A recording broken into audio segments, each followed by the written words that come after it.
Bueno, queríamos conocer un poco cuál fue tu participación en este libro que se acaba de presentar. Bueno, tuve que encontrar alguna historia de inmigración en mi familia y encontré la de mi bisabuela, que hablaba de su abuela, cómo llegó a Ñiriguao arriba, desde una, ¿cómo se llama? De una represión. Bueno, tiene que ver un poco la historia de tus antepasados en un contexto histórico, ¿no? Que se enmarca en la campaña del desierto.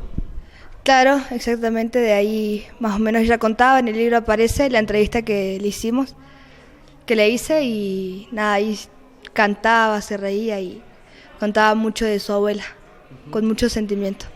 Bueno, ¿cuánto tiempo trabajaron con los chicos en el libro? Y empezó desde el primer cuatrimestre, cuando terminamos el primero ya arrancamos a compilar las historias. ¿Tenían pensado que iba a salir una publicación como esta?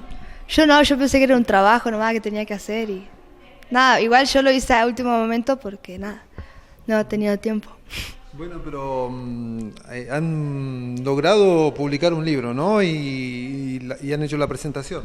Sí, gracias a la profe de ciudadanía que se puso las pilas, empezó a intentar, ¿cómo se llama? A insistirnos que busquemos las historias, que le agreguemos cosas, que nada, que nos pongamos las pilas y buscamos lindas historias y poder crear algo más importante que solo una hoja.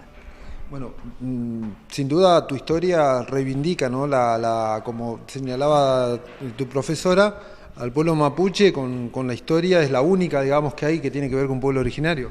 Sí, fue la única que tiene que ver, las otras venían de Italia, de otros lugares europeos y así. Y, bueno, la de mi abuela fue más de los pueblos originarios, cómo llegaron ellos a Ñiriguao. Bueno, ¿y estás contenta vos, por lo menos en el resultado? Sí, contenta, me hubiera gustado sí que ella lo pudiera haber visto, porque yo cuando le fui a hacer la entrevista le dije que era para tarea, nomás no le quería contar que era para un libro, así que nada. Contenta así con los resultados, cómo quedó, de la manera que lo hicieron, muy lindo.